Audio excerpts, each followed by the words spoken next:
Assalamualaikum warahmatullahi wabarakatuh.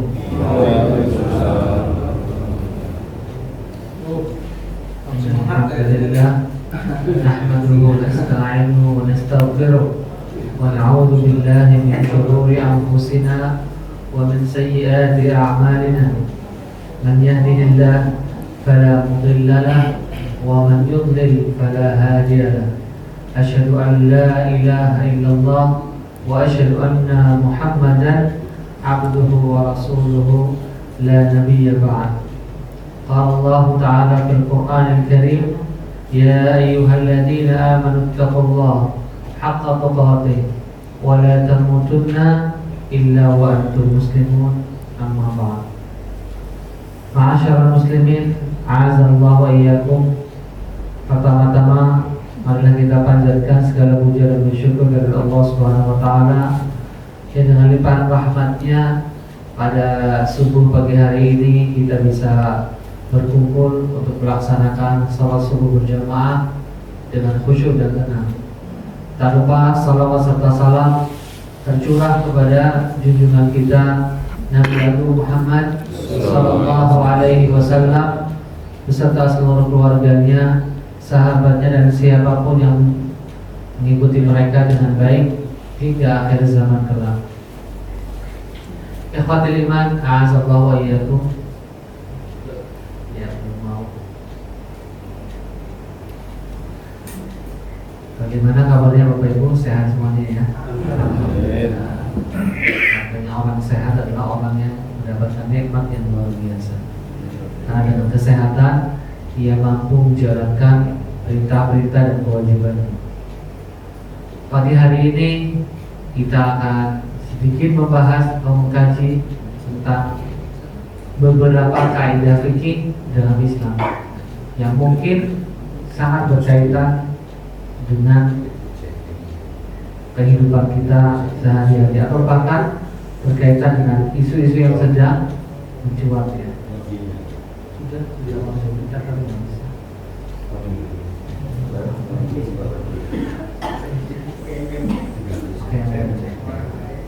Menegaskan di dalam Al-Quran, ma ja'alallahu 'alaikum fid dini min haraj.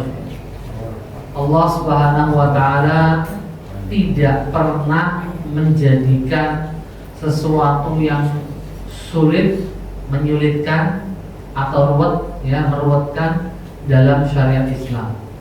Allah Subhanahu wa taala menjadikan Islam agama yang sempurna dan mudah dikerjakan. Ya. Tidak ada yang mustahil dalam agama Islam. Ma'asyiral muslimin, a'azzallahu. Bahkan seluruh ajaran agama kita itu sangat real ya. Realnya maksudnya itu logis dan bisa kita kerjakan, bisa kita lakukan dimanapun dan kapanpun. Nah, ikhwatul iman, a'azzallahu. Terkadang seseorang yang mungkin belum begitu memahami hikmah di balik perintah syariat atau mungkin imannya masih lemah sehingga memandang sebuah perintah atau sebuah larangan dalam syariat Islam dianggap sudah ketinggalan zaman, dianggap sudah tidak layak lagi untuk dipraktekkan. Padahal ikhwatul iman, a'azzallahu, sekali lagi semua perintah-perintah syariat, semua larangan-larangan agama kita mendatangkan yang namanya maslahat. Tidak ada sebuah perintah kecuali di situ ada maslahat, tidak ada sebuah larangan kecuali di situ ada maslahat. Ma'asyiral muslimin, a'azzallahu wa iyyakum. Sebagai manusia pastinya saat menjalankan syariat Islam ya sangatlah ya banyak ya gitu, sehingga beberapa ulama itu menciptakan atau merumuskan beberapa kaidah-kaidah fikih yang bersumber dari ayat-ayat Al-Quran dan hadis-hadis Nabawi, yang dimana kaidah fikih ini nanti berlaku seperti hukum ya, hukum yang bisa diaplikasikan oleh setiap muslim dan muslimah. Ma'asyiral muslimin, a'azallahu yakum.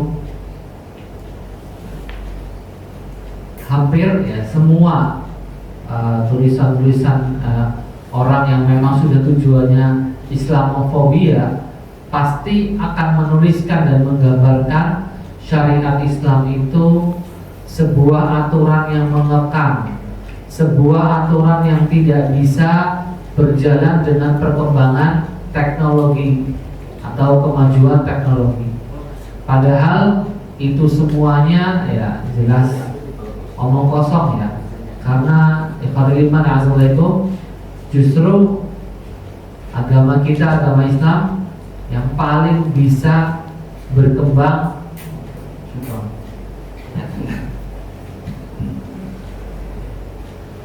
yang paling bisa sejalan dengan kemajuan teknologi dan lain sebagainya. Ketika kita melihat kondisi kita hari ini, ya Bapak Ibu dirahmati Allah Subhanahu wa taala, sampai muncul beberapa ungkapan nih, biasanya anak-anak muda kan maunya instan gitu ya. Contohnya YouTuber gitu ya, yang suka membahas banyak hal yang ngalor ngidul gitu ya. Bahkan muncul celotek ini, kenapa beberapa negara yang mayoritas Islam itu terkesan kalah teknologi, kalah kemajuan dengan negara-negara yang mayoritas kufar atau bahkan mayoritas ateis. Nah, ma'asyarul muslimin a'azallahu, permasalahannya bukan karena mayoritas Islam atau tidaknya. Karena jelas ya, sebuah negeri akan maju atau tidaknya ya karena sistem dan karena orang-orang yang menjalankannya. Kita melihat sendiri negara-negara yang mungkin lebih maju di negara kita, tapi sumber daya alamnya jauh di bawah kita. Mereka unggul karena sistem dan orang-orang yang mengolahnya. Stereotip-stereotip negatif ini akan selalu ada, ya, baik di wacana diskusi atau dalam beberapa makalah tulisan, itu akan selalu ada.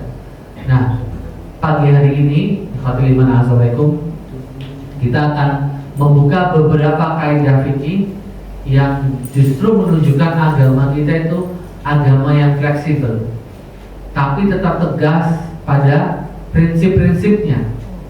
Nah, fleksibelnya tidak lunak, berubah-ubah, enggak.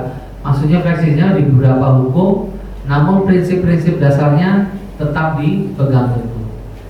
Contoh saja, ya, kita berdakwah kepada orang lain, mengajak kepada kebaikan dengan cara yang terbaik ya, dan menyesuaikan kondisinya masing-masing. Dakwah di sini di daerah Perumnas Teluk dengan dakwah di Pulau ND berbeda. Di sini kita bisa membahas detail tentang hukum agama, tentang bagaimana nanti pelaksanaan kurban dengan nyaman, tentang bagaimana nanti program-program Ramadan itu maksimal. Tapi kalau kita masuk ke Pulau ND yang mayoritas muslim, 99% muslim di sana, mereka bukan cuma membutuhkan ceramah atau arahan dan lain sebagainya. Justru mereka lebih membutuhkan aksi nyata. Sehingga dakwah di sana yang diutamakan adalah pembangunan infrastruktur yang sangat membantu mereka. Contoh kemarin Laz Al-Irsyad Purwokerto mengirim tim ke Pulau ND di sana yang mayoritas muslim ya. Kalau Kabupaten ND-nya itu ya macam-macam, tapi kalau Pulau ND-nya itu mayoritas muslim. Mereka di sana udah puluhan tahun itu susah banget mendapatkan air tawar yang segar. Ada air tawar itu harus disuling lagi karena ya nggak tawar-tawar banget lah, ada sedikit payungnya mungkin. Setelah tim kami ngebor sekian puluh meter dan mendapatkan air bersih di sana, keluarlah air bersih itu. Terus warga disuruh melihat dan mencicip. Kalau ini bagaimana? Sudah segar belum? Kalau belum nanti kita bor lebih dalam lagi. Kami lihat di rekaman tersebut, hampir semua orang, bapak-bapak dan ibu yang melihat itu sampai nangis di Kota Lima. Kata mereka hampir 10 tahun lebih kami tidak merasakan air yang seperti ini. Nah, kalau kita datang di sana ngajarin sholat, ngajakin ngaji, kalau cuma gitu doang, maka efeknya kurang. Namun kalau kita juga berdakwah dan juga memberikan aksi nyata, pasti dakwah kita akan lebih terasa. Nah, itu contoh dalam permasalahan dakwah. Agama Islam tidak memberikan aturan yang saklek harus seperti ini dan seperti itu. Allah Subhanahu wa ta'ala memberikan arahan, lakukan dakwah dengan cara yang hikmah. Artinya sesuai kondisi, sesuai sikon yang ada. Mungkin terkadang perlu semacam hukuman tegas, ya, yang nggak boleh toleransi dan lain sebagainya. Karena kalau dalam hal ini toleransi nanti akan bisa membuka pintu keburukan yang lebih besar. Ini contoh saja di negara kita, aturan-aturan yang menegaskan hal-hal yang memang itu sudah dilarang dalam agama, norma hukum dan lain sebagainya. Ma'asyiral muslimin, a'azallahu wa iyyakum. Kemudian yang berikutnya, kalau kita bicara tentang agama, ya, agama kita ini terdiri dari 3 elemen penting: akidah, syariah, dan akhlak. Kalau akidah berarti semua yang berkaitan dengan keyakinan kita. Contoh, keyakinan kita tentang setelah mati akan adanya alam kubur, akan adanya pertanyaan dari 2 malaikat, surga dan neraka. Kita percaya nantinya akan adanya hari kiamat, hari pengadilan, yaumul hisab. Itu semua masuk ke dalam akidah. Dan hampir, ya, 50% lebih dari akidah kita itu memerintahkan kita, mengarahkan kita supaya percaya terhadap hal gaib yang memang belum pernah kita lihat. Dan itu salah satu ujian yang Allah tekankan pada kita. Percaya surga neraka, ya, kan perkara gaib. Percaya adanya malaikat, kita nggak pernah lihat malaikat, dan nggak bisa melihat malaikat. Tapi nanti di akhir hayat kita akan melihat bagaimana wujud malaikat maut yang mencabut nyawa kita, yang wujudnya tergantung amal ibadah seseorang, ya. Yang dalam hadis panjang, ya, malaikat datang dengan wajah yang sangat berseri, bidul wujuh, ya, elok, rupawan, berseri, bersinar. Orang yang mau dicabut nyawanya itu merasa senang didatangi, menyambut kedatangan tamu tersebut. Tapi di sisi lain ada malaikat nyawa, pencabut nyawa yang datang dengan buruk rupa, dengan wajah yang sangat menyeramkan, lebih menyeramkan dari mungkin berbagai macam setan yang dikenal manusia. Ketika orang lihat penampakan seperti itu, dia ingin pergi dan kabur karena saking takutnya. Dan jelas perwujudan malaikat yang seperti ini akan mencabut nyawa manusia dengan sangat perih dan sangat pedih dibanding yang tadi yang pertama. Hal ini semua kita percaya dengan dalam akidah kita, Bapak Ibu. Dan ini yang tidak dimiliki oleh agama lain. Kita yakin bahwasanya Allah Subhanahu wa ta'ala itu maha sempurna, zat yang menciptakan alam semesta.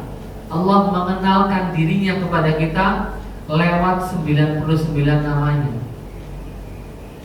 Maka kita pelajari satu persatu sehingga kita mengenal siapa Tuhan yang selama ini kita sembah. Dan itu semuanya Bapak kita. Dan ketika kita mengimani, maka mengimani dengan hati. Pahala dan dosa lewat hati ini.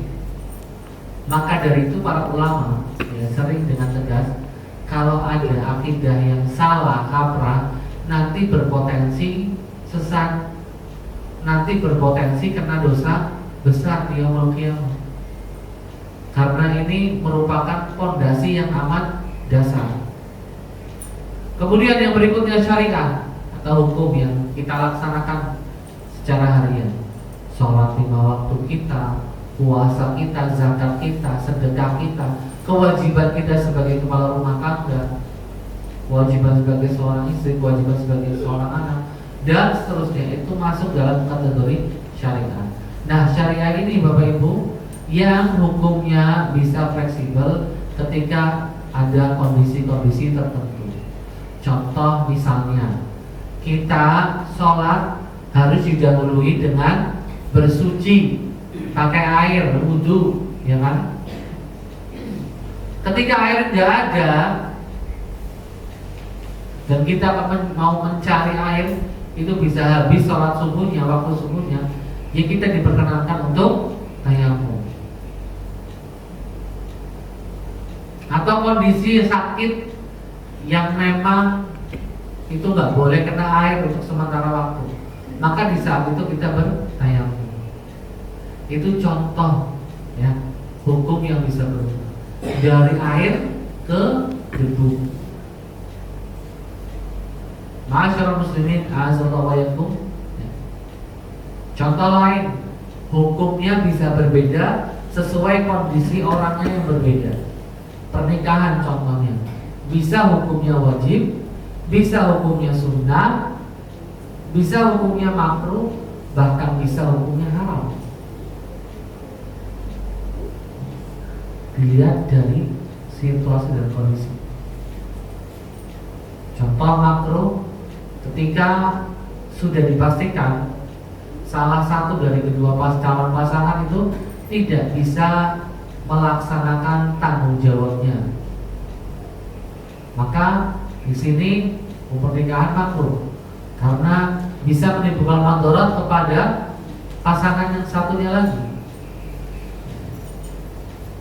Sunnah, ketika memang sudah siap, ya sudah mampu, maka disunahkan, dianjurkan untuk bersedekah.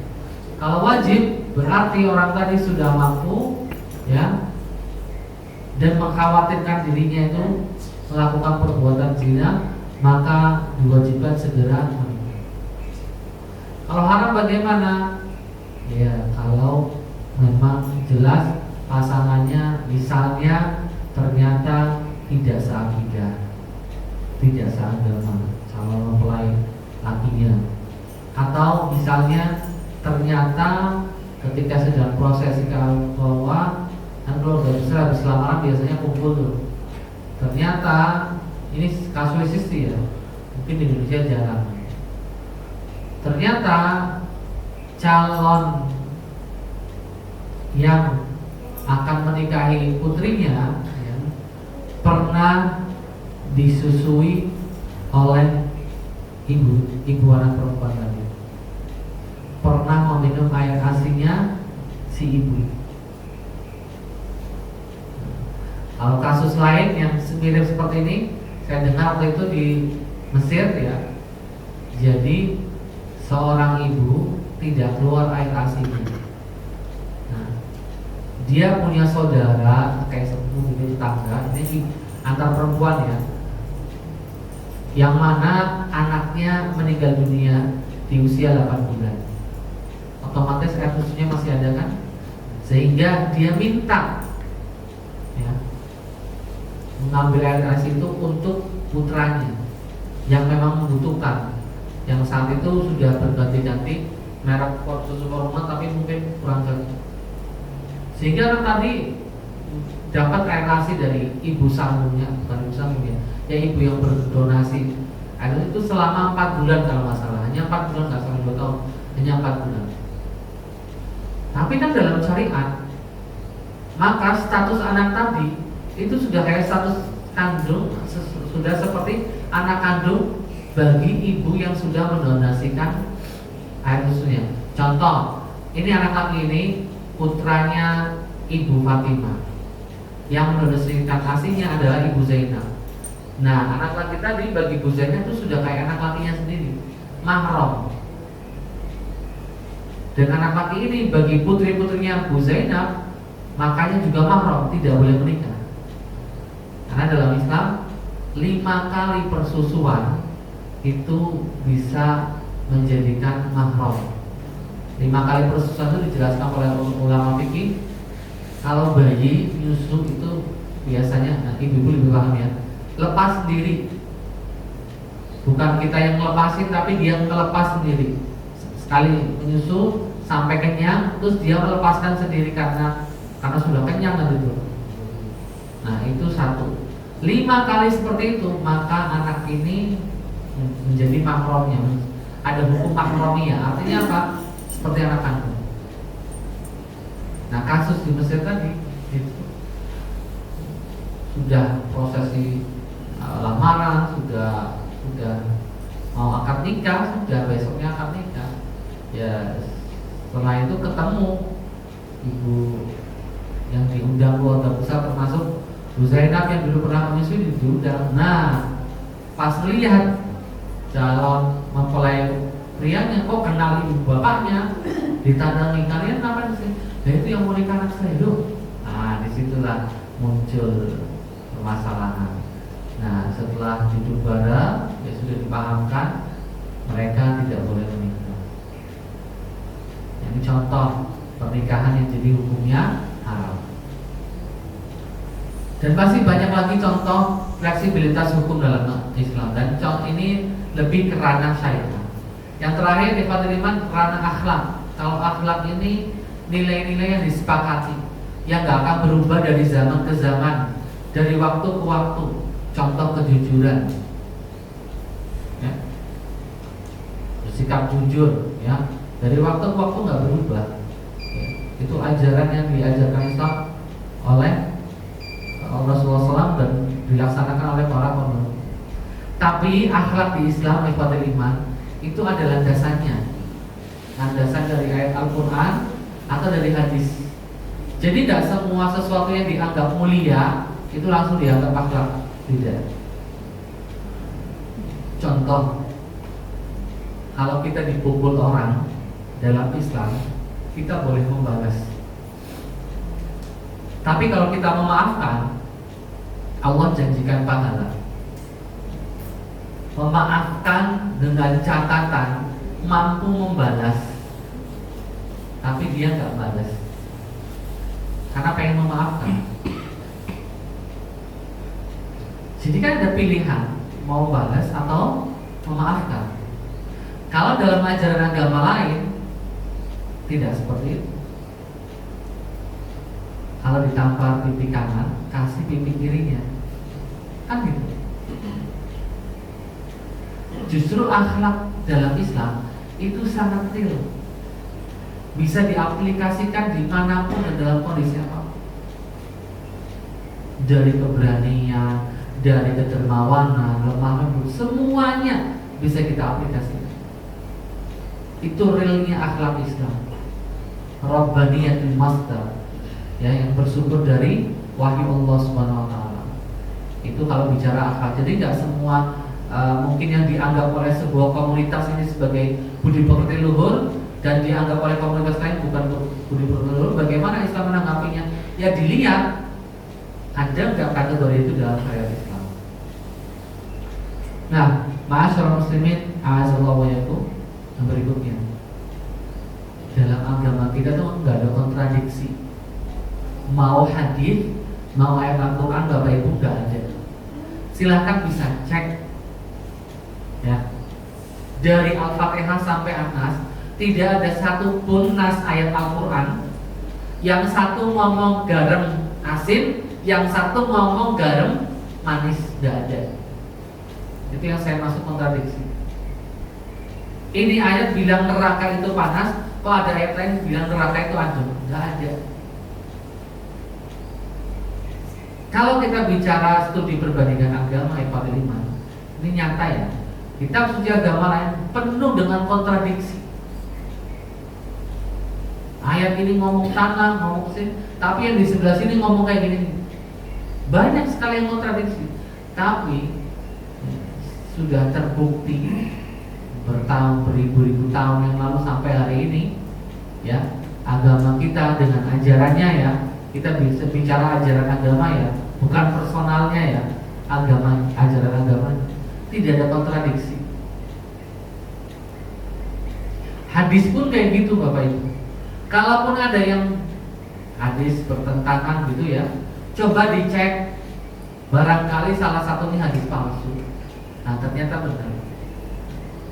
Kan ada beberapa kadang orang itu menyampaikan riwayat-riwayat hadis palsu dan lain sebagainya, dan tidak memperhatikan, ya, kesahihannya, sehingga isinya seolah itu bukan. Contoh gini, Abu Lahab, paman Nabi yang selalu memusuhi Nabi Muhammad SAW, itu kan diancam sama Allah kan, di surat Tabat Yada Abi Lahab. Itu kan surat turun memberikan ancaman keras kepada Abu Lahab, dan dia masih hidup, dan jaminan buat Abu Lahab masuk neraka.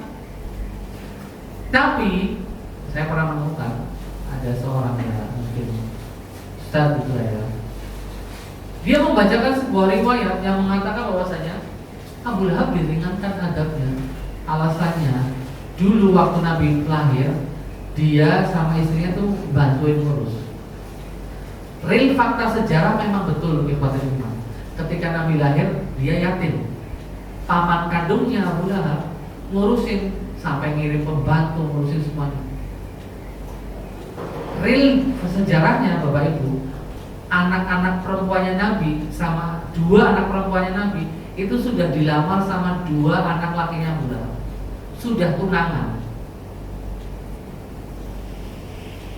Karena Abu Lahab itu saking senengnya punya ponakan kayak beliau Rasulullah, dan putri-putrinya yang sangat beradab, sangat berakhlak.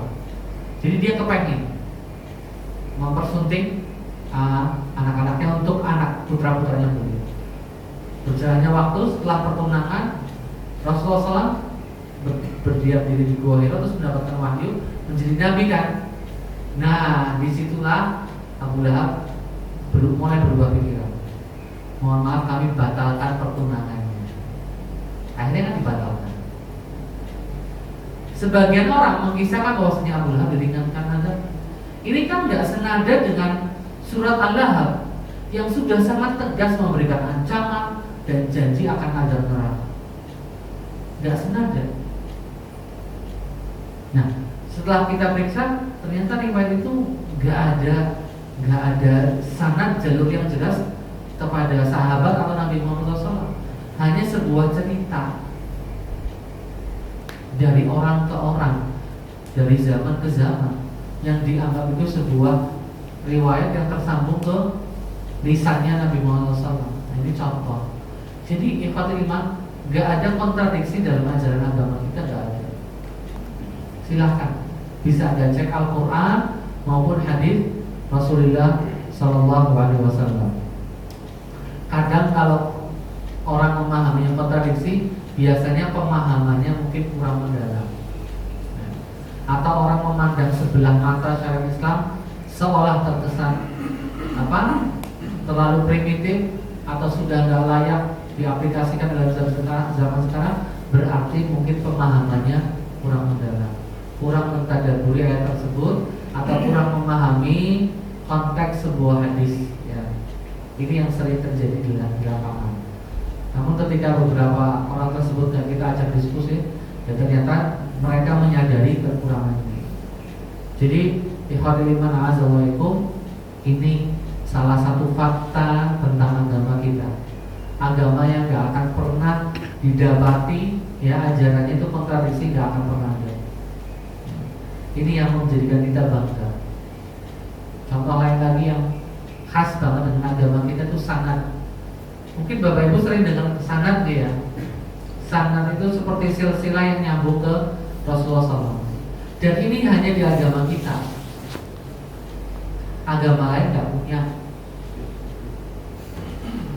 Dengan sanad ini Bapak Ibu, ulama menjaga hadis-hadis Nabi, mana yang benar-benar sahih, mana yang palsu, mana yang lemah.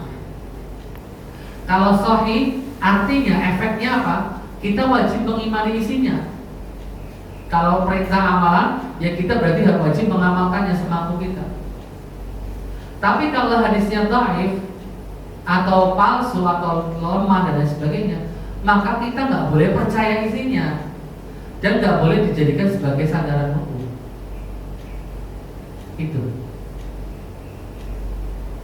perbedaannya, dan itu ada karena sanad. Agama lain nggak ada Bapak Ibu. Makanya agama lain banyak versinya, ya. Satu pemuka agama dengan pemuka agama yang lain padahal satu aliran akan berbeda-beda umumnya. Namun dalam Islam, perbedaan mazhab fikih tidak menjadikan perbedaan pandangan terhadap perintah agama. Contoh, tata cara laksana salat kan beda-beda ya Pak. Sami Allahu liman hamidah, ada yang sedekap, ada yang dilepas, kan? Ada yang malah seperti ini. Tapi perbedaan ini tidak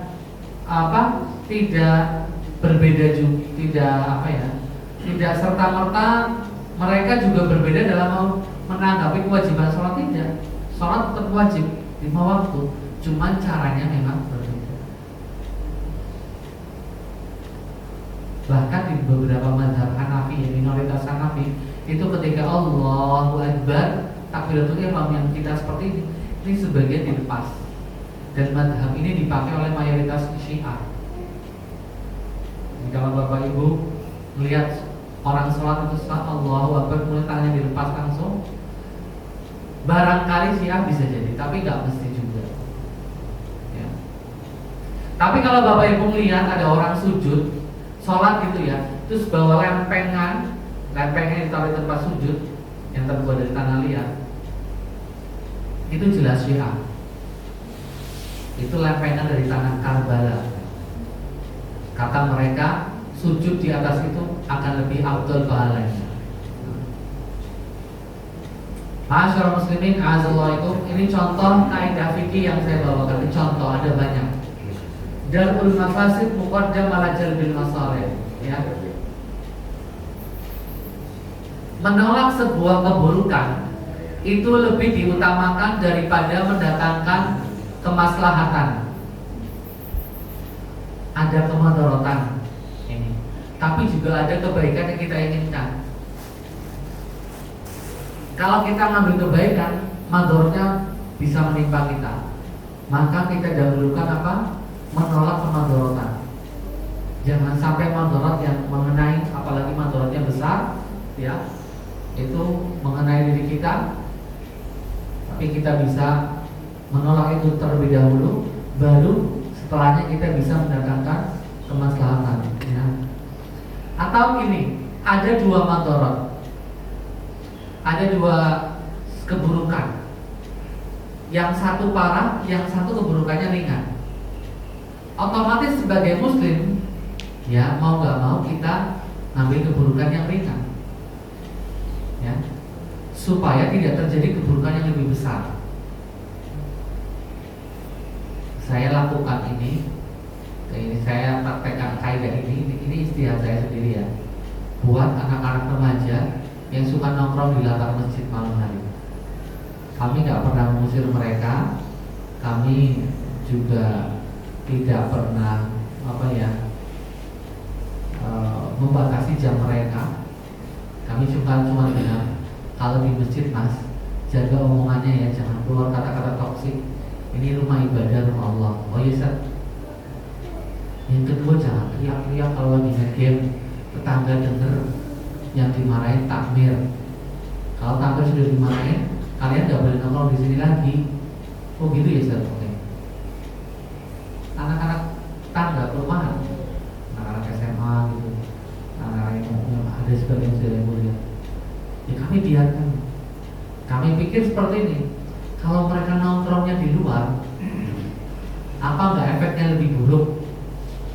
Kalau nongkrongnya di situ, satpam kan mondar-mandir lihat, warga juga ngelihat gitu.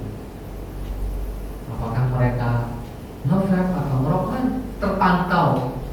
Tapi coba kalau tahu ini sudah malam, silakan nggak boleh duduk-duduk di teras masjid.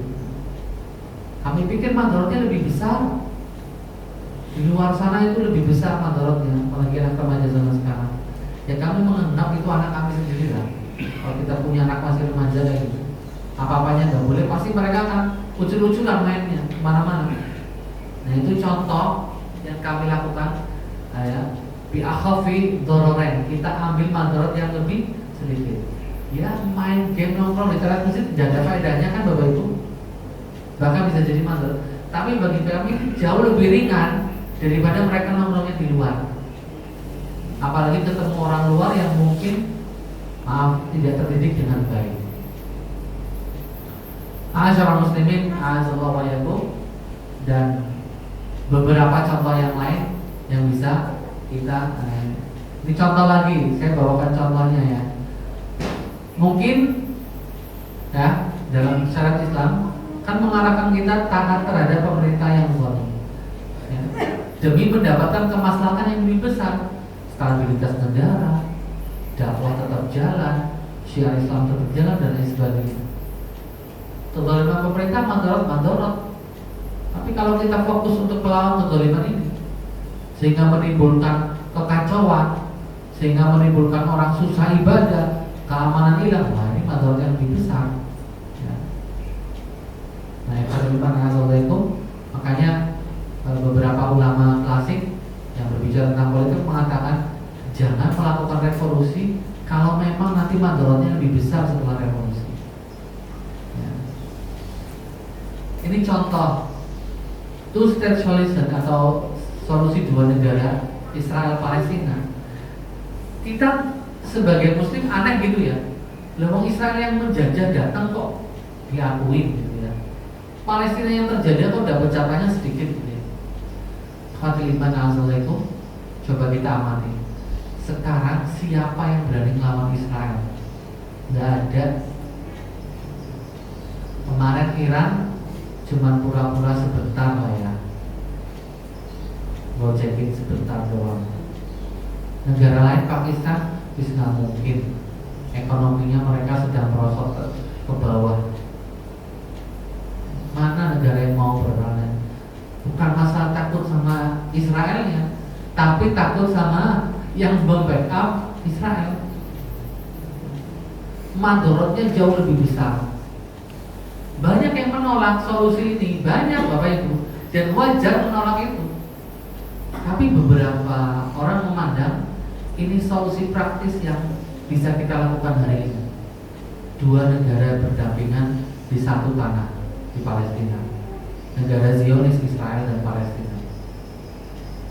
Dengan merdekanya negara Palestina, kita berharap anak-anak Palestina bisa hidup dengan damai, bisa hidup dengan nyaman, baik di tepi barat ataupun di jalur Gaza. Itu harapan kita. Mereka bisa merasakan ketenangan hidup sebagaimana warga negara lain merasakannya. Dan dengan bertumbuhnya Palestina kecil nanti yang baru, ya pasti akan banyak ya bibit-bibit yang kuat yang mungkin nanti bisa meruntuhkan Israel. Jadi dilihat seolah ini kita membela penjajah karena kita mengakui mereka. Ya, betul, ini omongan juga nggak salah benar. Cuman kalau dilihat dari kaidah tadi, ya kita mengambil madorot yang lebih kecil daripada terjadi madorot yang lebih besar.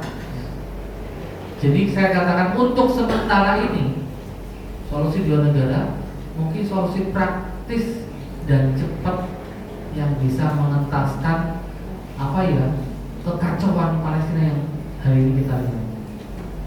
Minimal tuh warga negara Palestina di wilayah mereka itu aman, bisa tumbuh, bisa merasakan hidup seperti warga negara lain. Pasti nanti efeknya beda. Perkembangan dakwah Islam bisa lebih kuat, ya, dan lain sebagainya. Wallahu a'lam. Ini juga pendapat beberapa ulama yang saya bawakan di sini. Pasti di antara Bapak Ibu yang tidak setuju sangat wajar ya. Ya, karena mungkin sangat tahu bagaimana penjajahan Palestina ya mencengkeram SMA dicengkeram oleh Israel selama bertahun-tahun. Wallahu a'lam bishawab. Ini contoh beberapa aplikasi kaidah fikih dalam kehidupan kita sehari-hari. Jadi kesimpulannya ikhwatul iman, agama kita itu sudah sangat sempurna dan menyempurnakan. Agama kita didesain oleh Allah Subhanahu wa taala itu mudah. Enggak ribet, enggak rumit. Gampang kok. Enggak ada yang sulit dalam syariat Islam ya. Hati kita belum ikhlas melaksanakannya. Nah, Assalamualaikum, ini yang bisa kami sampaikan ya tentang kaidah fikih dalam Islam. Semoga memberikan wacana baru kepada kita sehingga kita lebih semangat mengkaji agama kita sendiri, juga gak mudah terpengaruh dengan tulisan-tulisan atau opini-opini Barat yang memang kiblat mereka adalah Islamofobia arahnya ya, mendeskripsikan atau memberikan sesuatu negatif kepada agama kita, ajaran kita dari kaum muslimin. Wallahu a'lam bishawab. Silakan yang ingin memberikan kritikan, masukan atau pertanyaan silakan. Silakan Pak. Lanjut. Baik, slide yang tiga syariat.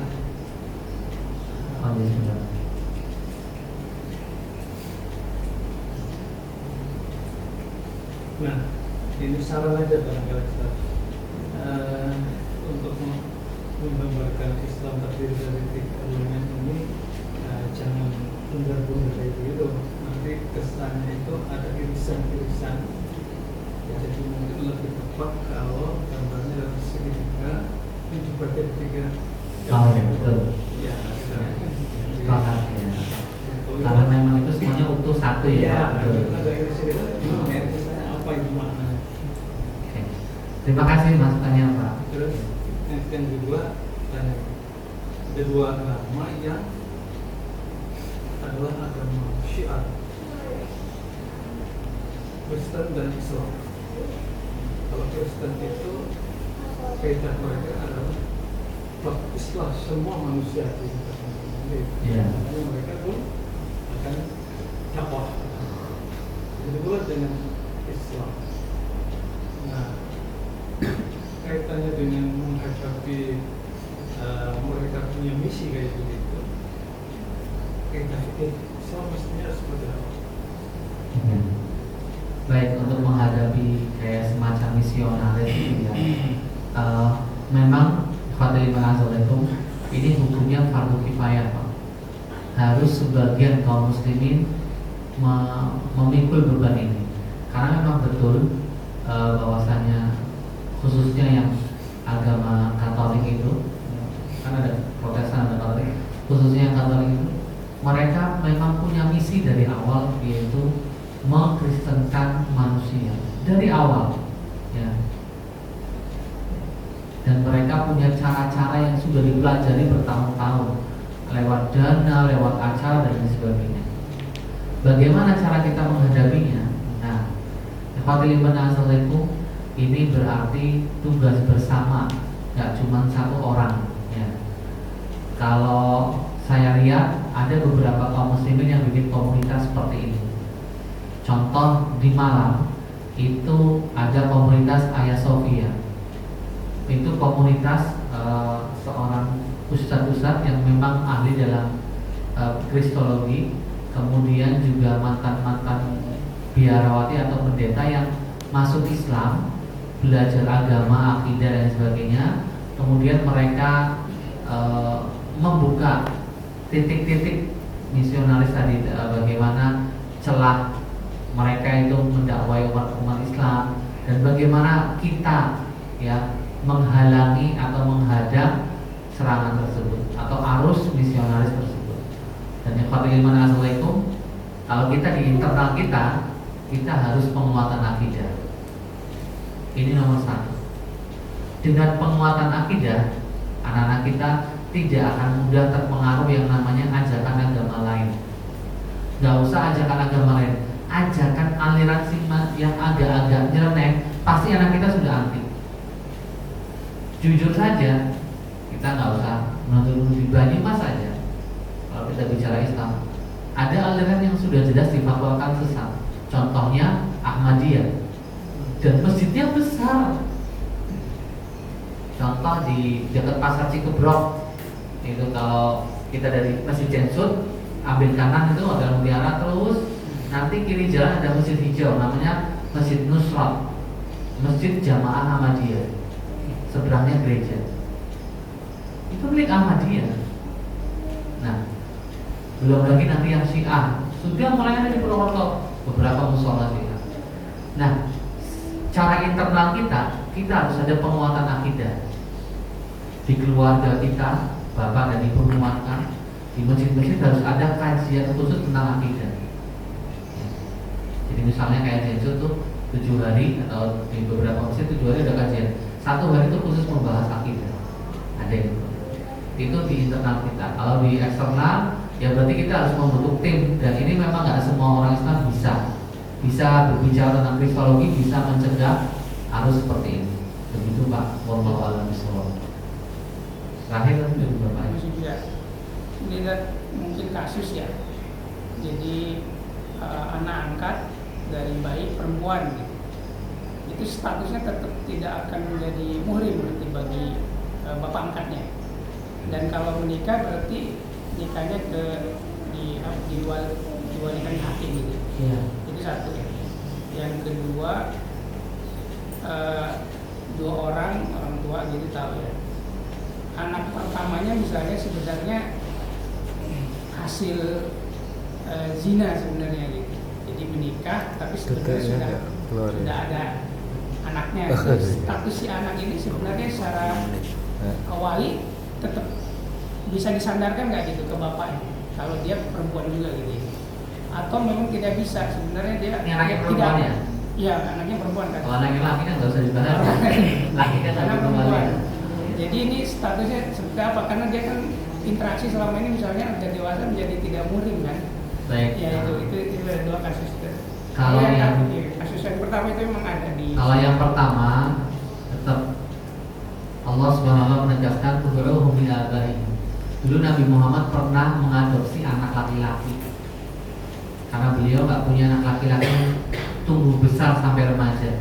Beliau pernah punya 2 anak laki-laki dari Khadijah, Qasim dan Abdullah, tapi meninggal di usia balita. Dan itu memang ketetapan Allah bagi Nabi akhir zaman, menutup pintu fitnah dan sebagainya. Nah, dia suka sama Zaid sehingga dipanggilan Zaid putra Muhammad. Sampai Muhammad bin Abdullah jadi seorang nabi dipanggil Zaid putra Rasulullah. Turun ayat ud'uhum li abaihim. Gak boleh mengganti binnya tetap. Jadi Zaid bin Harithah anak angkatnya Nabi Muhammad SAW. Tapi gak boleh dibilang Zaid bin Muhammad karena memang bukan anaknya. Dan Islam tegas dalam masalah adopsi. Adopsi boleh, tapi masalah nanti perbinaan itu tetap dinisbatkan ke ayahnya, bukan ayah angkatnya. Itu yang pertama ya. Kemudian ketika menikahkan, maka wali nikah dari hakim yang akan menikahkan anak perempuan tadi. Terus kalau bukan mahram, ya jujur bukan mahram karena memang bukan siapa-siapa. Makanya solusi dari para ulama kalau pengen adopsi anak, pengennya anak perempuan apa laki? Kalau anak laki-laki, adopsi dari ponakan istri. Kalau ada ponakan istri, berarti itu sama istri, ya kayak anak sendiri. Anak dari saudara, kan istri punya saudara-saudara kandung. Ambil salah satu anaknya, salah satu ponakan tersebut jadi anaknya. Itu aman, jelas mahram. Kemudian kalau anak perempuan, maka ambil dari ponakannya suami. Nanti anak perempuan ini otomatis ya sudah mahramnya suami juga. Kan secara mahramnya memang itu mahram. Pade sama ponakan kandung. Itu contoh. Jadi kalau adopsi yang seperti ini aman Pak. Dan adopsi yang seperti ini contoh paman ngadopsi ponakan perempuan, terus orang tuanya udah nggak ada, dia yang menikahkan sah. Gitu Pak. Ini contoh. Itu enggak ya, kalau ini kasusnya justru gini. Jadi ada orang mungkin buang anak ya, Oh, di rumah itu gitu, terus mau dimanain, jadi nggak ketahuan sampai sekarang tuh orang tuanya si anak perempuan ini. Nah ini berarti bintinya langsung Nabi Adam apa gimana gitu? Karena jadi nggak tahu sampai sekarang gitu. Kan memang kalau dimasukkan ke kakak itu nggak masalah untuk urusan administrasi ya. Oh, iya. Tapi memang masalah binti ini nggak boleh dinisbatkan ke ayah yang bukan kandungnya. Kalau memang tidak dikawin ayah kandungnya, ya sudah. Nggak ada bintinya. Nggak pakai binti. Ya cobaan anak tadi dan cobaan keluarga yang mengasuhnya, ya, seperti itu. Kemudian kasus yang kedua tadi kasus Bapak Ibu, Islam itu agama yang sangat mendorong menutup aib. Kalau memang tidak ada yang tahu satupun, maka si bapak nggak perlu membuka aib ini ke siapapun. Karena itu bapak biologisnya kan, sudah dinikahkan aja. Tapi kalau sudah banyak pihak yang tahu, yang menikahkan wali hakim. Pernah ada yang bertanya sama beberapa ustadz besar selain levelnya nasional, jawabannya tetap dinikahkan sama wali hakim. Nangis seperti bapak sendiri nggak bisa nikahkan. Itulah efek dari perbuatan zina. Sampai si penanya tadi, ya Ustaz, kalau saya tahu perbuatan zina sebesar ini efeknya, saya tidak bakal melakukan. Karena anak yang saya besarkan itu anak saya sendiri. Tapi memang ini hasil dari perbuatan zina. Cuma setelah hamil kan langsung nikah ya, langsung bertanggung jawab nikah dan sebagainya. Besar kan? Seperti itu. Terus di beberapa ulama Syafi'iyah bilang gini, kalau akad nikahnya 6 bulan sebelum lahir itu masih bisa diwalikan sama bapak kandungnya. Tapi kalau nikahnya setelah lahir, nah itu nggak bisa. Itu sebagian mazhab Syafi'iyah ya, sebagian. Jadi kalau ada yang nanya itu ke saya nanya dulu, permasalahan ini sudah berapa orang yang tahu Pak? Sudah menyebar ke semuanya. Kalau memang hanya dia dan istri yang tahu, sudah tutup saja aibnya. Toh ini anak dia. Wallahu a'lam. Ini beberapa pendapat yang saya ambil gitu ya. Jadi sikap kita pun berbeda. Begitu Pak. Wallahu a'lam bishawab.